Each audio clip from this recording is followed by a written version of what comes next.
We invite you to listen and grow to this Power Business and Lifestyle Magazine show with hosts Paul and Deb Rees, experts in business, leadership and lifestyle. Skilling yourself to a successful you. Emotions are your value, and your value is your business. UK Health Radio. And we are up and running. Happy days, listeners. Yes, we are here. Welcome, of course. Welcome to another amazing show with myself, my ghost presenter, who's not with. Actually, I'm not even going to give my presenter a mention anymore because she's been missing for about 3 shows now. So it's me, my ghost presenter, and a fantastically amazing guest. Yes, an amazing guest. Absolutely. You're going to love her. You cannot. But you're going to love her. You're going to say, Paul, give me a number. I say, no. It don't work like that. Well, you got to swipe left or right. That's how it goes when you meet someone. You don't just think, give her a number. No, you send on pictures. All good pictures, by the way, clean and easy. That's how we like things on this show, always. It's fantastic to be here. I have an amazing show, as I say. Do you know what? It's been such an interesting week for me. I have decided to do something, and I've sent a program out, an emotional fitness program for rugby clubs. Can you imagine that? One of those heavy duty scrum boys coming into one of my emotional deep dives. Well, I put it out there because here's what I've realized, listeners. I'm going to say this. Poor rugby guys, these rugby professionals, man, they treated like machines. I went to a talk last week with this chap that's training one of the first rugby clubs here in Wales. I think he played for England. Hey, listen, things, I'm not up to speed with this, but here's what I've realized is that these guys are pushed to the breaking point of physicality in order to win games. And he showed me his strategies on these slides. And there were these strategies, it was fitness, it was recovery. And I said, mate, you got a strategy missing. He said, what? I said, emotional fitness. Oh, we've got a psychotherapist on call. What? That's it? I said, how do you deal? I said this to listeners. I said, how do you deal then with burnout at academy level and emotional burnout at pro level? Well, if we think they're feeling down, we'll take them out for a beer. What?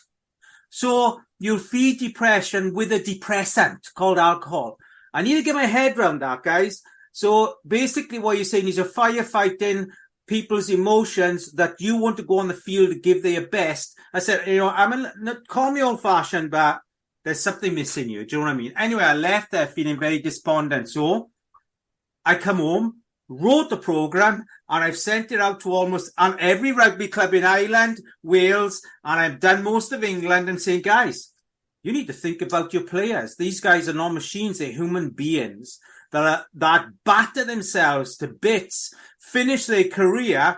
I said, then what is they going to do? Well, sell coffee? Yes, some have made businesses selling coffee. But here's the thing. They've buried themselves for you guys. Are you burying yourselves for them? And this is where we are here. It's an importance of a safe environment. Being in a safe environment, knowing that the place where you put in your heart is looked after. And that's something that we're going to talk about today, because my guest today really knows about this. She knows about the presentation of sharing your heart and in a place where your heart then can be shared with authenticity, love, desire, and all these things that have meaning in people's lives.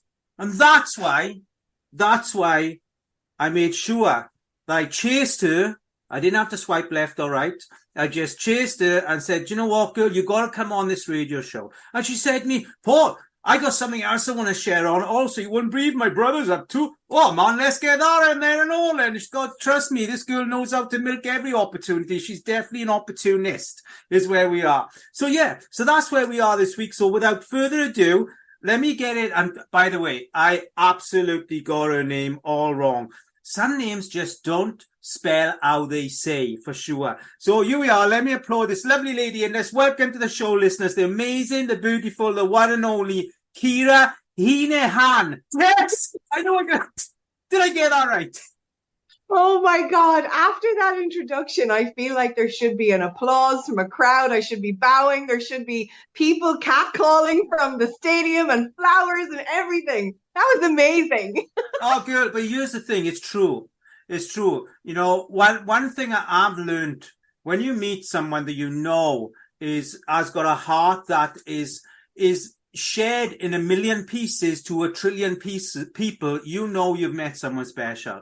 And that's where you come from. That's who you are. I mean, I'd heard about you before I met you. I'd heard about you several times where you've got a raving fan out there called Lee Tunney that just can't help talking about you. Sometimes he'll talk with you until 2 a.m, so I've heard. And all these wonderful things. But here's the thing, Ciara, you know, you are an opportunist. You are someone that really does thrive on getting the best out of your individuals. You know, you are building. I got you, you know, you're currently focusing on writing and creating out of, you know, writing and self-awareness private community, which is a membership you're building, if that's correct. You know, yeah. And also, you know, you've created a space for women where they can be daring with their writing material, you know, and this is just, you know, you've built to get to this place in yourself is where we are.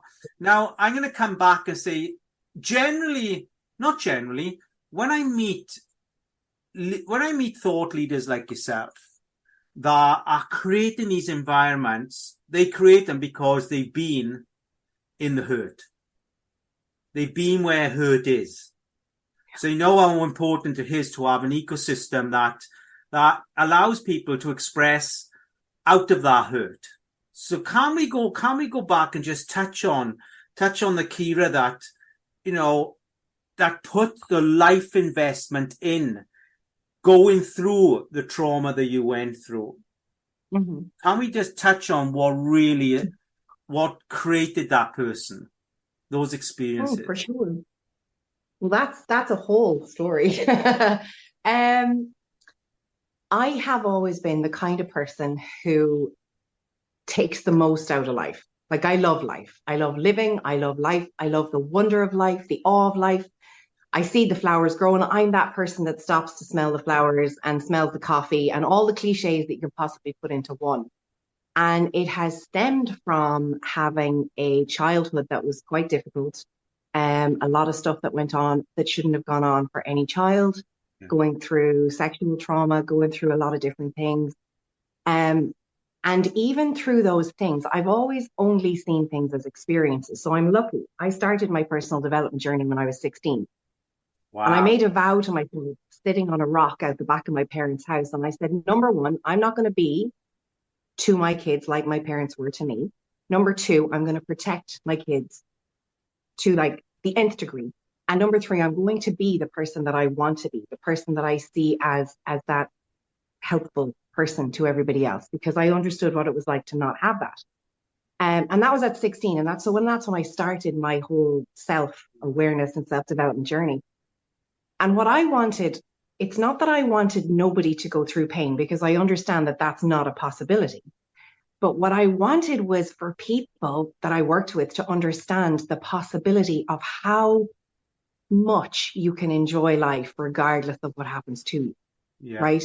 That you can literally wring the life out of life if you choose to, regardless of the bad things that have happened, because they're just experiences that we get to go through and grow through and then learn from and, you know, become these incredible people that we already are.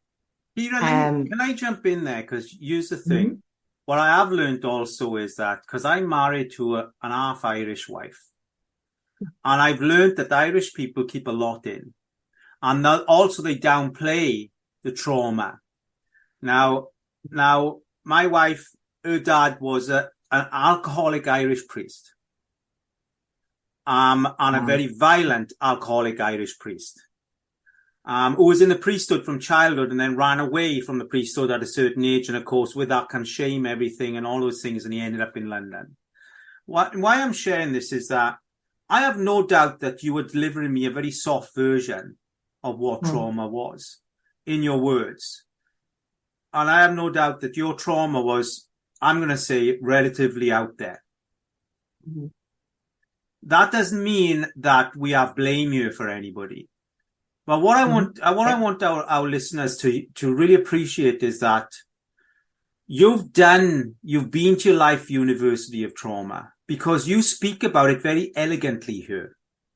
You speak about the elegance of trauma, and it's beautiful. It takes a very mature soul to elegantly talk about trauma the way you are. So I just wanted to bring that in, because it's important that we also get the measure of the trauma that is being spoken about in a very elegant way here. Okay, so that's why I wanted to backpedal there, was to give kudos and say, wait, girl. Because if we had to measure 1 being easy peasy and 10 being full on, what was the measure of your trauma? Maybe 12 to Wow. 15,000. That's what it felt like then. And going through all the different I've done and all of the different modalities that I've used, it's been really interesting to see myself grow through all of it, because it's all about growth. It's all about learning. And I love that you said that. It's an interesting word to put with trauma, is elegant. Yeah. It's a very interesting combination. Yeah, because you put in the wisdom of pain. You're talking about the wisdom of pain here, where very few people put those. Because again, you said there, and Ciara, I don't want to keep coming in because I want to get the whole story for our listeners, but you said there about the growth. But let's understand, some people, the majority of people remain broke from trauma. That's why we have then influencers like yourself that actually grow from trauma and create that elegancy with it, have the wisdom from the pain. And, this year is important, because by you telling me about that wisdom, by sharing that with our listeners, it may mean that a percentage of those that are broke can get wisdom from this, can get wisdom from their pain. Let's just talk about how do you transfer that from, the depth of your first 16 years, and then suddenly you are now, and I'm going to say this, some of the most influencing people I have met in my life are talking about Ciara Henegham. That's how powerful you are in what you've been through and what you're doing now. And I'm getting emotional when I'm saying that. Oh, sending hugs. You see, I suppose I come at things from a bit of a different standpoint, a different viewpoint. And I've been lucky in that I do actually feel like this. I don't see anyone as being broken. And I think people have been taught this as a psychological way to keep people down and depressed and sad. Mm-hmm. And when I work with the clients that I work with, or the people that I meet, or even the friends that I have conversations with, and I actually see the way their minds work, the words that they have been taught to use in order to keep themselves at a level that is so far below where they could be potentially running at. And this idea of broken people or broken souls, or someone who is so, the word that's coming to my mind, corrupted by the things that have happened to them, that they couldn't achieve the things that they really want to achieve. And even to the point where I will be sitting with people and I'll be asking them, what makes you laugh? Do you know how to have fun? And people don't know what makes them laugh, and they don't know how to have fun. And the answers are incredibly banal and just almost like there's a boredom, almost like there's a giving up, almost like there's a, well, this should just do. This is where I am and this should be enough. Yeah. So to be able to work with people and to be able to connect with people and get them to actually understand what's possible for them, regardless of what's happened, and that the stuff that's happened to them doesn't have to define them, that they get to define themselves. They get to literally reinvent themselves till they go right back to the core of themselves and find out who they were before anything bad happened. and bad being in inverted commas, because when we look at bad and good, we put a value on them, Yeah. and then we from that place. So Wow. it's not bad, it's not good, it's just experience. But and if people could be taught that, if people could understand that Yeah. and see these things as such, oh, it would open the world up for so many people. It really would. Well, Ciara, it is, and I'm looking at your notes here also as we're speaking, because I'm looking at the very modest title, which is Self-Awareness and Relationship Coach. Now, I said modest title because that is, it's way too bland for what it is you do. With all due respect, girl, that's way too bland for what it is you do. Self-awareness and relationship coach. You have to switch that up. I love your product though. Truth reigns. I love your product. It's beautiful. And you are listeners, you're an author again, okay, but self-awareness and relationship coach. Expect an upgraded title for what is Ciara Henegham later. Come in later this year. There's going to be a switch up there. Has to be, because it's too late. But that's it. It's the modesty that comes with the ease of how you have taken everything that you have experienced in life. Naturally, it's become something, a philosophy, a value, a wisdom that you can easily, transfer into other people's lives for them. And then what we do with that is we just play down who we are then. Oh, it's too easy. I'm just a self-awareness coach, man. We've got a relationship. No, it's much more than that. And the reason why we are pushing this in there to say, there's lots of self-awareness coaches out there that haven't had the university that you have had in life. There's lots of relationship coaches that haven't gone through the university you've gone through in life. You are a professor. Well, it's funny you should say that, because all my family, well, a lot of people in the family are teachers. And so I would always say that I have teaching in the blood, right? So even getting the title of professor, I feel all like, oh, that's really cool. I think I'll take that. It's true, girl. It is there. It is there. And let's talk about, as a self-awareness and relationship coach, we have the truth reigns, which is your formula. Mm-hmm. So I come to you, and I'm looking for, emotional, let's say, togetherness, repair, rebuild, whatever it may be. Then how much time would I generally be spending with you in your formula? It depends, because everyone is different. And this is another thing that I really feel needs to be highlighted more. It's not a one size fits all solution to anyone ever. And anyone who says it is, I feel like you really need to rethink your model, because every single human being is so vastly different. There isn't two people that I've sat in and they could have the exact same problem and they will be completely different in the way they need to have solutions for that problem. So we could have an hour session and in 15 minutes you'll be done and dusted because of the way that I do things. We could have 6 months of a session and you might need 3 months extra. Wow. It literally depends. So whenever somebody comes to me, if we sit and we have our first conversation and you'll have light bulbs going off all over the place, then that's amazing, because the last thing I want is for you to feel that you need me. I want you to feel like you've got your own back. Mm-hmm. So throughout the session, all I'm doing is I'm constantly bringing you back to yourself. Oh, wow. Constant, because the idea of having somebody that needs to stay with you for years and years and years, I get it from a business model. I get it that it's great for money, but that's not what I'm about. I want you to be able to take yourself off and do all of the things that you want to do with yourself, knowing that you can do it for yourself. And what's that saying? The one about the fish. You can give a man a fish and you can feed him for a day. You can give him something else and show him for a week, but then you can teach him how to fish and you can, sort it out for his life. I don't know. I'm butchering that. Girl, I was letting you go because I'm like, hey, you started something I can't come into, so you're in it up to your neck and whatever that was. That's just brilliant. It is. And I had a thought, and I just want to pull this thought back, because as you were saying there, you are emotionally hypervigilant.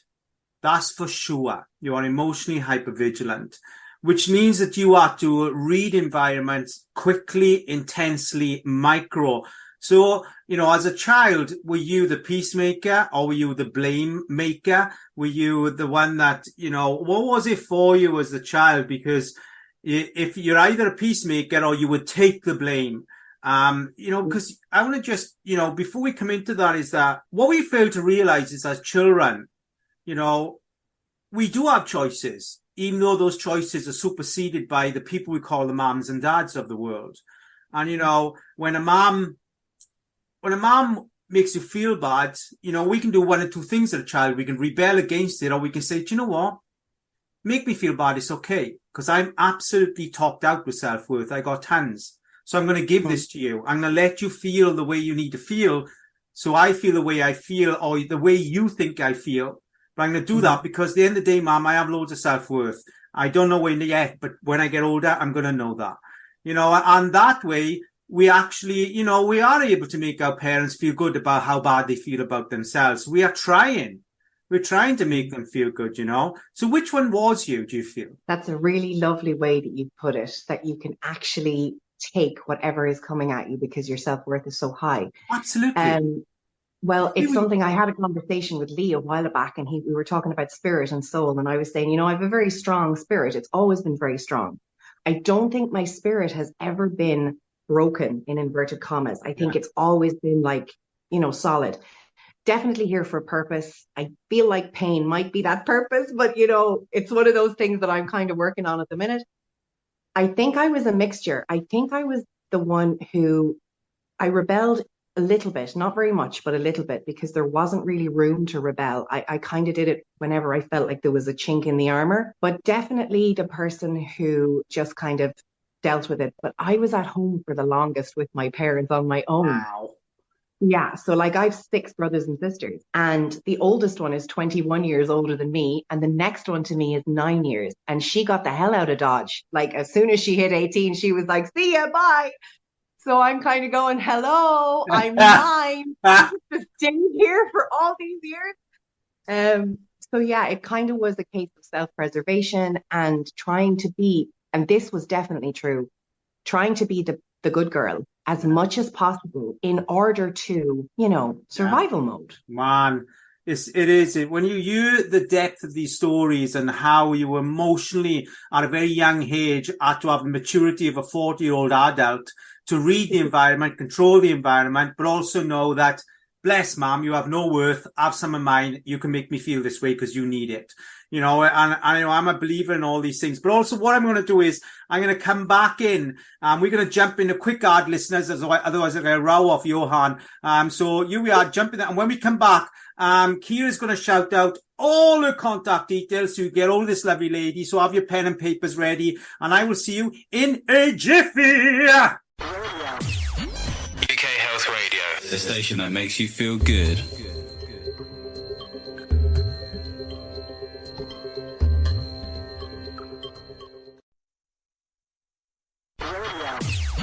UK Health Radio, the station that makes you feel good.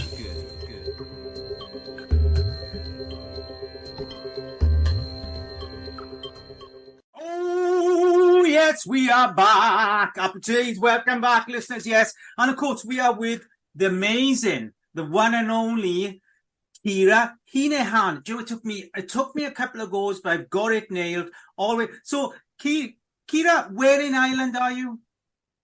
I am in the west of Ireland. I would say it's sunny, but that's a holy lie. So I am in Westport in the beautiful west of Ireland. You know what? Here's the thing is that Ireland isn't about the beautiful country. It's about beautiful people that make the country beautiful. Because at the end of the day, you can find a green island anywhere in the world. But it's the people in Ireland are so Irish. And what I mean by that is Wales loves Wales, Ireland loves Ireland, Scotland loves Scotland. Everything else is in a mix, is where we are. And that's what makes it so beautiful. It really does. And, when we talk about the emotional values that we're diving into here, which is effectively this person in front of me has done the cap and gown on self-awareness and relationship coach, which she probably passed that exam so many times she's moved on. When we talk about that, them emotional values, you're in a country where emotional values are emotional values. You know, what I'm saying here is there are different parts of the world that are concentrated in different emotional ways. My wife works a lot in America, and it's a very different setup emotionally there to where it is in Ireland, or where it is in Canada, and where it is in New Zealand, and so on and so on. The school you went through, your emotional school that you went through from 1 to 16, when we think about that now and think about the value, because before the ad we went into, we talked about the value that you experienced, you know, where it could have been, listen, Dad, when I come down, Mom, when I come down, I need you to be this way. Ciara, really? That means we can't be good parents. Yeah, that means we can't love you the way... No, don't. Because if you do that, that means I'm not going to be able to have this growth. And I'm not going to be able to be this person that then adds influence to generations of the emotional economy. So Dad, Mom, this way. And it takes, I'm going to say this, it takes human endurance to be a bad parent. And this, I've said this, you know, my father, you know, threw himself in front of a train when he was 50 years old because of guilt, because of how brutal he had to be for us to have what we chose to have, for me to be who I am now. So I always say that whilst we can look at the life we went through there, Ciara, and we say, you know, that was just brutal. Actually, it was more brutal to have to keep being that person so we could have the growth that was required from those people for us to be who we are, for you to be who you are. And, you know, what's your thoughts on that process? So there's a couple of points in there. And there's a saying that people say, which I laugh at. And I'm laughing not at the person who's saying it, but because it's such an indoctrinated thing. It's just the way they were. Oh, wow. Oh, my goodness. No, just no. And you see, it comes back to the idea that we're supposed to accept things just as they are, and that nobody has a choice. You're just the way you are. It's just the way I am. I can't change. They couldn't change. They didn't know any better is supposed to let them off the hook, right? But what if, from a much more emotionally mature place, you could say, they didn't know any better and it still wasn't okay? Yeah. That's different. Absolutely. It's different. Or, yes, it was just the way they were, but they chose to be that way. They could have chosen something different, right? Because we're in choice all the time. We're making choices. Even when we don't make a choice, it's a choice, right? Always making choices.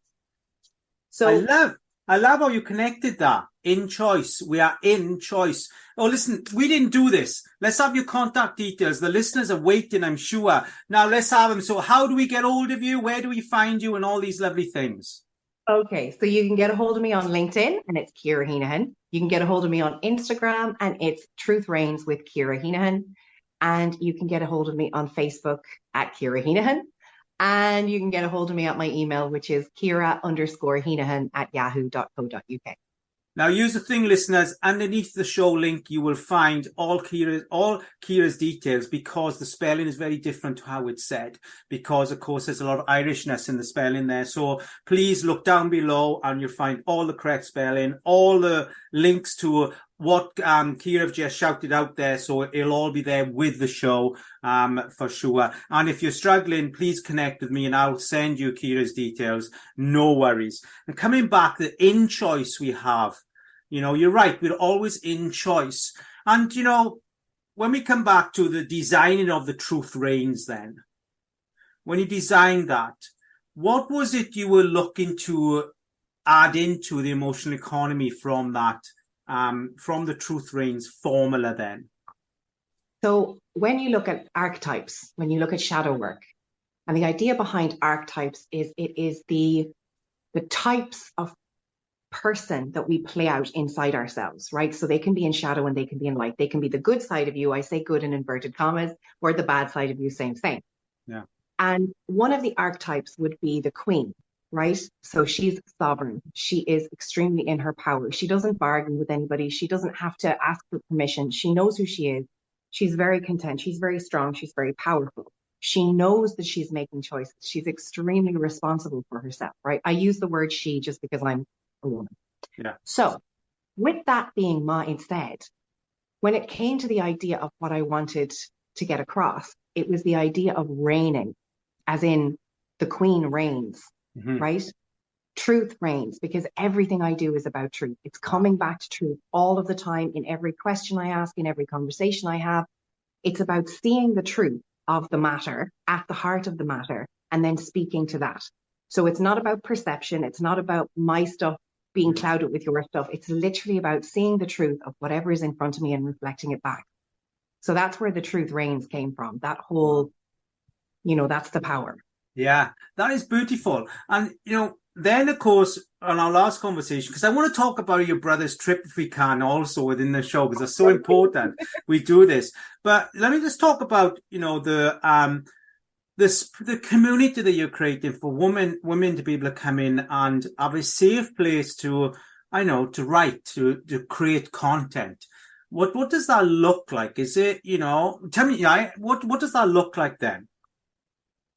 So with all of the people that I've been speaking to and the clients that I've had and the women who tend to say things like, who's going to listen to me? Who'd want to listen to me anyway?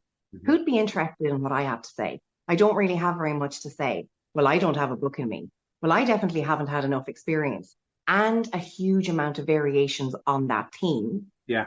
And I thought there's a huge space here to actually include personal development, self-development, self-awareness, and growth of your own self-relationship with the writing journey.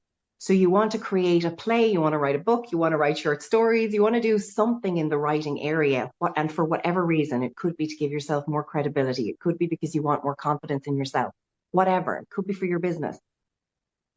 The idea that you put the two of those together will only ever grow a woman in the most beautiful way, because you get to understand yourself and then build your confidence and then take action on that building of confidence and then move and move and move, and the growth is there.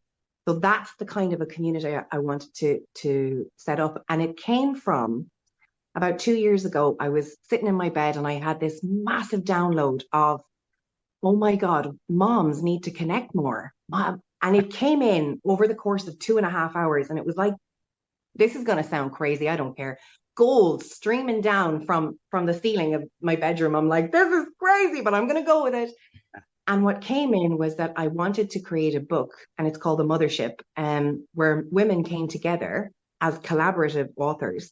Wow. And shared their mothering story. The first book is in process. It'll be published, I think, the end of September. But that's what it came to me. The idea that we don't connect on a vulnerable level enough. We don't connect on a genuinely honest level enough. It can be quite surface. And so when we get into a space that is that secure space, and you're allowed to be vulnerable, you're allowed to say, I don't know what I don't know, and I really don't know how to learn it. Suddenly everyone opens up and goes, I don't know that either. I'd love to learn that too. Oh my God, I'm so glad you said what you said, right? And suddenly everyone's just an open book. That's the idea behind Dare to Write. Wow, I love it. I love it.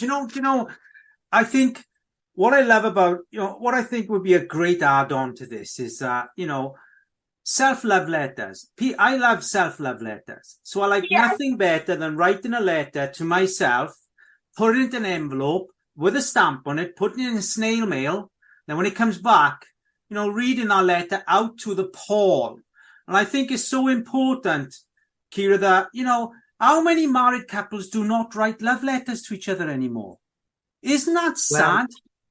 It's like we should always be writing love letters to each other. Always. Yeah. I have clients all over the world writing letters because it's heart to paper. You put heart to paper and you write a one-way love letter, a letter that's designed to go one way with, and you don't ask for feedback.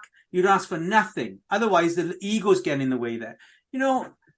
There should be a place where we can share these letters that we've just written about. Dear Paul, thank you so much.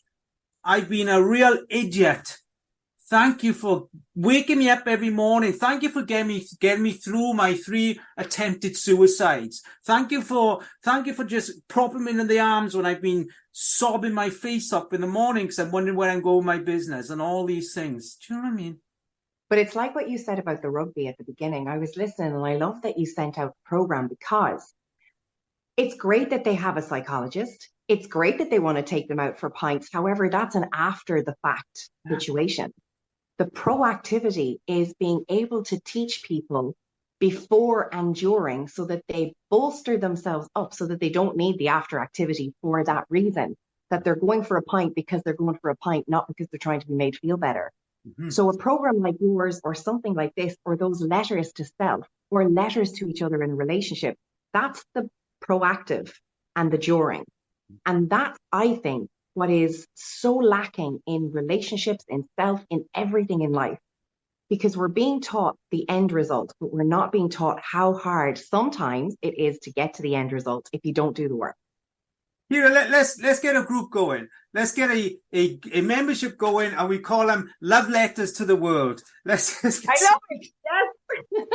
Everybody needs to be writing love letters to each other. They absolutely, because you don't have to be in love to write the love letter. You can just love someone, to write the love letter. Absolutely. It's fantastic. And, this space now that obviously that you're creating, I'm actually going to backpedal because this comes off the back of, you got 2 books published already, which we haven't mentioned, by the way. Go for it, girl. Well, that's all right. They're just little small books that I just decided that I wanted to do. One is on how to homeschool, because I'm homeschooling my son for the last 7 years. Wow. And then the other one was very tongue-in-cheek. I do things very literally, and my friends will all tell you that I have a very dad joke personality, very lame, very dry, and I love jokes. Yeah. So I'm sitting here in the house and I went, oh, that's a very good idea. I'm going to write a book on how to write a book. Because why wouldn't you? Why wouldn't you do that? Because of course, if I can do it, then why can't everyone else? So I have 4 in the works then at the minute. I'm currently writing a funny one, and then I have 3 others kind of on the go. So yeah, it's good. Wow. Very good. Yeah. Oh, it is. It's awesome, girl. It's awesome that you have that desire to put out what is, emotions on paper for people to grow from. It is just fantastic. There's quite a past to you, it's like personal trainer, dancer, dance teacher, course tutor. Man, how thin can you spread yourself? Swimming, karate, poetry, chess. Who plays chess anymore? Do you know what I mean? But, that was amazing. My son, so we play drafts all the time. My dad taught me how to play drafts, and eventually I got better than him, and he hated it. He was so cross. So he went away and he got better at strategy, and he came back, and then we played all the time, and he never let me win. So when I had my son, Josh, I was like, I'm going to do the same thing because I think it's really good. So I've never let him win anything in his life. And he started to beat me at drafts, and I was like, no, this can't happen. So I got better, and he got better. And then he came in one day, and he sat down on the bed, and he said, Mom, will you learn how to play chess with me? And it was incredible how quickly this happened. In my mind, I was like, what if I'm really bad at it? What if I get it wrong? What if I don't do well? What if other people think I'm stupid, but I'm a really clever person? And how can I not be good at chess? And I can't figure it out, and I'm not going to be able to do it. And then I just said to him, yeah, okay, I'll do it with you. Shit myself. Oh, sorry. That's okay, Mom. That's not a swear word. And then he came in and he said, okay, so he had to write down all the instructions, and I started to play. It took me a little while. And now I love it. So we play chess every day, and it's just incredible. It's a great way to sit with him and just connect and have fun. I love that because there's no digital technology involved as such. Do you know what I mean? Because also, we're going to go into an ad in a second, but when we come back, I want to talk about the cause and effect of, social media on people and things, because, it is there, and, self-awareness, relationship, it's all been some way or another influenced by our handheld devices. So what we're going to do, listeners, we're going to jump into our final commercial. When we come back, Ciara is going to give you once again the contact details, and I will get the timing that are right when I come back in. So we'll see you on the other side for sure. Happy days. UK Health Radio, the station that makes you feel good.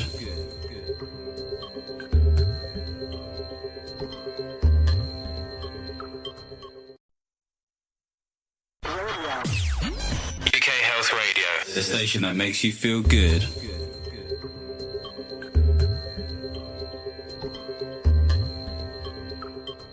Happy days, and we are back in, of course. And yes, our guest today on UK Health Radio is, of course, Ciara Henegham. Let me just spell that out for you quickly before Ciara comes in with the details. So pen and paper, you've got about 3 seconds to gather at hand. Now, Ciara's Ciara. Yeah, I said that. And Henegham is Henegham. It's like, wow. Now, if you didn't get that, you can reverse the radio show with the podcast and catch it all again. So, Ciara, tell us, how do we get hold of you, love? Where do we find you? Facebook, LinkedIn, Instagram, all at Ciara Henegham or Ciara Henegham Truth Reigns. And you can also get me at Ciara_Henegham at yahoo.co.uk. Happy days, that's perfect. And of course, all these details will go out underneath the show. So do look there, get in touch with me, or you will find Ciara, of course, on all those places. Absolutely. So let's touch also, because we did promise we'd do this for you, bro. Mm-hmm. Yep. So bro is on a crazy charity bike ride coming up that we're hoping to get the Guinness people involved. Yeah. So tell us about the bike ride and what he's up to, so we can make sure that you keep on his good books. Well, so he's a bit of I call him the mad cyclist now. That's what I've coined him. And a few years back, he loved cycling. He got into cycling and he just goes a bit mad going off on his different tours. And a few years ago, he did the Wild Atlantic Way here in Ireland. Cycled a lot of it, supported by sometimes my brother. There's some great stories that they were telling last month.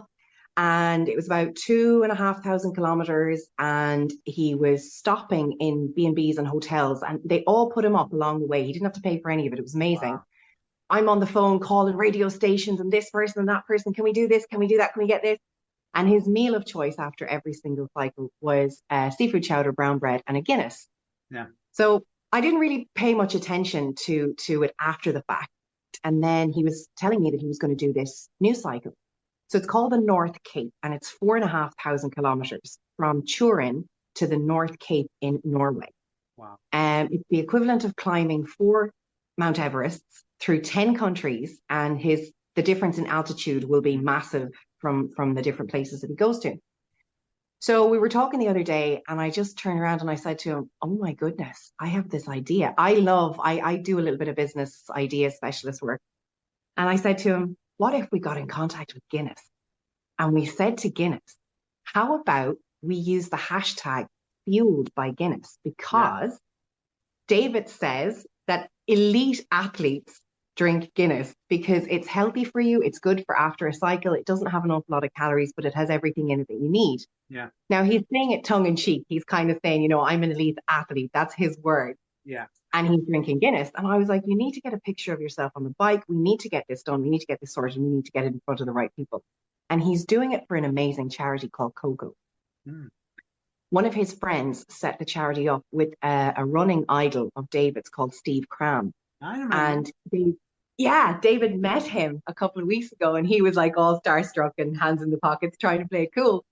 And now that he has this whole, that he's doing it for this charity, it's an amazing charity. It's a children's charity, and they help marginalized kids in the poorer countries build schools, libraries, and science labs. Wow. And the reason that they're looking at the science labs is because they see that there's going to be a huge population shift, and a massive amount of population are going to be in places like Kenya and Africa. And they want to be able to do like STEM programs so that these kids can kind of get a head start on things. So it's a small charity. They work with local partners, and then they have the likes of David who come in and do this cycle for them. He'd love to be able to raise 70K. That would be his goal. Mm. I think that's easy breezy. I think with the right people behind this, I think he could get 70K and so much more. And we know where it's going. Like, we know that it's going into these specific places. Yeah. It's often really nice to know that the money is going where it's supposed to be going, real talk. Yeah. So he is actually gone to the airport. He's gone. He's just flown at 1:00 today. He's on the way out. He starts the cycle on the 18th, I think he said, but tomorrow. Yeah. And he will be in a bivvy bag outside under the stars for 10 of those days. No support, 7 kgs on his bike. The other 6 or 8 days, I think he will be staying in different places wherever they can get accommodation to stay. And I had a conversation with him the other day, and he was saying that the problems that they're looking at would be, fueling themselves. How do you feed and water yourself when you've had a really good diet beforehand, and then you've got nowhere to stay and you've got no way to carry food and drink with you on the bike? Yeah. So he said there's going to be an issue with sleep and with water and with food, because they'll be buying food, say, at garages and stuff, which means their digestion will be off, which means that their toilet will be off, which means that their sleep will be off. So it's going to be a challenge. It's a mammoth cycle. Yeah. He's up for it, though. Wow. The mad cyclist is up for it. Well, I mean, listen, he is up there with the elite athletes. It takes an elite athlete to do what he's doing. It's absolutely beautiful. Is there an address to the charity or to his link or anything? Yeah, I will send you on that link afterwards, because I haven't got it here at hand. Unless, do you want me to find it? Well, we'll put it in with the radio show details, listeners, so you'll be able to get out and reach out. And I did put this on, Ciara, in the show, and so it's my doing. But yeah, we will definitely get those details out there. But such a fantastic. We are hoping to grab some time with David, and throughout the cycle, maybe grab an hour and do a little interview to see how he's doing. So we're hoping to get that arranged there, listeners. So do watch out for that. Although it won't be aired at the time that he is out there, but we're hoping to get something so we can get some of the juicy details of what's going out there with our lovely man. But here's the thing, coming back, of course, to Ciara, I'm going to come back to you because you were our spotlight today. You're our spotlight, and you also said something which you didn't really mention, which was, of course, you also do business work in a sense of business coaching, because you said business ideas. You do like you're working with people with business ideas and things. Let me touch on that in the last section here. So you business coach? So I wouldn't really say I'm a business coach, if I'm being honest. I have the kind of a mind that can connect things really quickly. Yeah. And so when I see an idea, I can flesh it out and I can make it whatever it needs to be. And so people will come and they will say, I have this idea to do this thing. And then we go from there. They have like a small idea and they need to be able to flesh it out and they need to make it into a reality. And I like to be able to spot things, and I can spot things that other people can't spot. So things kind of just pop up for me. They just happen. I see it in my mind, and then I'm just going to give you a hand with whatever it is that you want a hand with. Because I love to see people succeed. So if you're coming to me with something and you've got a little bit of a stuck moment with it, then I'm going to help with that. Well, we call those individuals idea strategists. You're an idea strategist amongst all the other beautiful work. And I can see that. I can see that totally glowing from you, girl. You definitely are an idea strategist. You really are. It's beautiful. This has been such a great opportunity, a great show. And listeners, of course, reach out to Ciara, because this lady is far deeper and far more, our range is far greater than self-awareness and relationship coach. I see you someone that increases the value of human beings. That's what I see here. This person here knows how to evolve your core human being value. I want you to remember that, Ciara, because that's important, because that's what you do. You evolve the core value of every human being that comes in front of you. Now, that's different from self-awareness and relationship coach. That's not taking away that title, but it doesn't say who you are. Because as a human being, I am coming to you and you are evolving my core value, which is my heart value. That heart value has been somewhat, I'm going to say, has been as a cocoon of concrete around it, that's been hardened by the people that made me harden it, which is what you experienced. You had to harden around your heart to protect it. Then you chipped away at it, and now you understand how to evolve human beings in that way. That is hugely powerful. And thank you for being you in that space with everybody that connects with you for the rest of your life, and their children's lives, and their grandchildren's lives, and their great-grandchildren's lives, because that's what's going to happen. Wow. Okay. So I'm just taking a bow. Thank you so much for that. That's a beautiful, beautiful way to describe it all. I appreciate that. And the reason why I'm sharing this is because sometimes people don't see the power of what they got because it's just so easy for them to see it. Do you see? So, Ciara, thank you ever so much. Thank you for coming on the show. It's been a blast. It's been beautiful. And I will catch you, I'm sure, somewhere along the Lee Tunney wavelength of things. Or when I come out to Ireland, I'll definitely come round for whatever it is you're offering on your table. Irish stew, perfection. Happy days, listeners. So until this time next week, have an amazing week. Enjoy everything about yourself. Be sure that you're in tune with your heart to out-tune into life. Love you bits and bye for now and boom! Emotion.